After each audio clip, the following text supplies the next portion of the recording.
Sir ಅಂದಾಗೆ ಈ ಮಸೂದೆ ಜಾರಿ ಆಗೋದ್ರಿಂದ ದೊಡ್ಡ ದೊಡ್ಡ ಶಕ್ತಿಗಳನ್ನ ತಾವು ಎದುರಿಸಬೇಕಾಗತ್ತೆ. ನಿಮ್ಗೆ ಇದ್ರ ಒತ್ತಡ ಇಲ್ವಾ ಸರ್? ಇದ್ರ ಬಗ್ಗೆ ನೀವು ಏನ್ ಹೇಳಕ್ ಇಷ್ಟಪಡ್ತೀರಾ ಸರ್? ಸರ್ಕಾರಿ ಕೆಲಸ ಬೇಕು, ಆದ್ರೆ ಸರ್ಕಾರಿ ಶಾಲೆಗಳು ಬೇಡ. ಪೋಷಕರು ತಮ್ಮ ಮಕ್ಕಳನ್ನ LKG UKG ಸೇರಿಸೋದಕ್ಕೆ ದುಬಾರಿ ಕಾನ್ವೆಂಟ್ಗಳು ಮುಂದೆ ನಿಂತ್ಕೊಂಡು ಲಕ್ಷಾಂತರ ರೂಪಾಯಿ ಡೊನೇಷನ್ ಕೊಡೋದಕ್ಕೆ ರೆಡಿ ಇರ್ತಾರೆ. ಆದ್ರೆ ಸರ್ಕಾರಿ ಶಾಲೆಗಳ ಕಡೆ ತಿರುಗಿ ನೋಡೋದು ಯಾಕೆ? ಆದ್ರೆ ಇದೇ ಜನ ಸರ್ಕಾರಿ ಕೆಲಸಕ್ಕೆ ಮುಗಿಬೀಳ್ತಾರೆ. ಸರ್ಕಾರಿ ಶಾಲೆಗಳಿಗೆ ಮಕ್ಕಳೇ ಬಂದಿಲ್ಲ ಅಂದ್ರೆ ಅವುಗಳ ಅಸ್ತಿತ್ವ ಹೇಗೆ? ಯೋಚನೆ ಮಾಡಿ. ಹಾಗಾಗಿ ನಮ್ಮ ಸರ್ಕಾರ ಒಂದು ತೀರ್ಮಾನಕ್ಕೆ ಬಂದಿದೆ.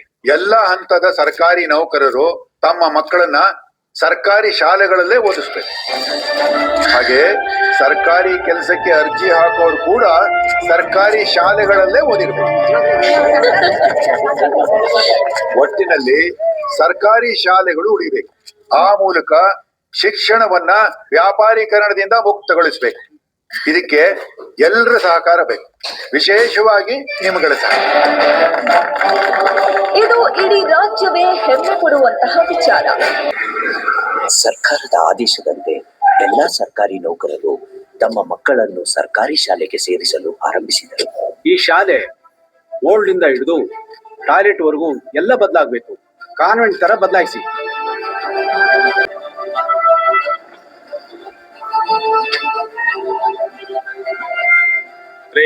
ಸರ್ ನಮ್ ಶಾಲೆ ಯಾವ ರೀತಿ ಇದೆ ಅದೇ ರೀತಿ ರೆಡಿ ಮಾಡ್ರಿ ಇಮಿಡಿಯೇಟ್. ಸರಿ ಸರ್, ಅದೇ ರೀತಿ ವ್ಯವಸ್ಥೆ ಮಾಡಿ. ಆಯ್ತು ಸರ್.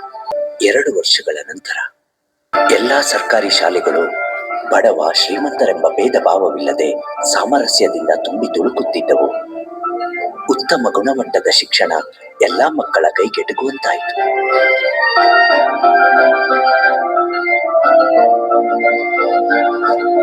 ಅಂದು ನೋಡಿದ ನಮ್ಮೂರ ಆ ಶಾಲೆ ಇಂದು ಜ್ಞಾನದ ಸಿರಿಯಿಂದ ಮೈ ತುಂಬಿಕೊಂಡಿದೆ.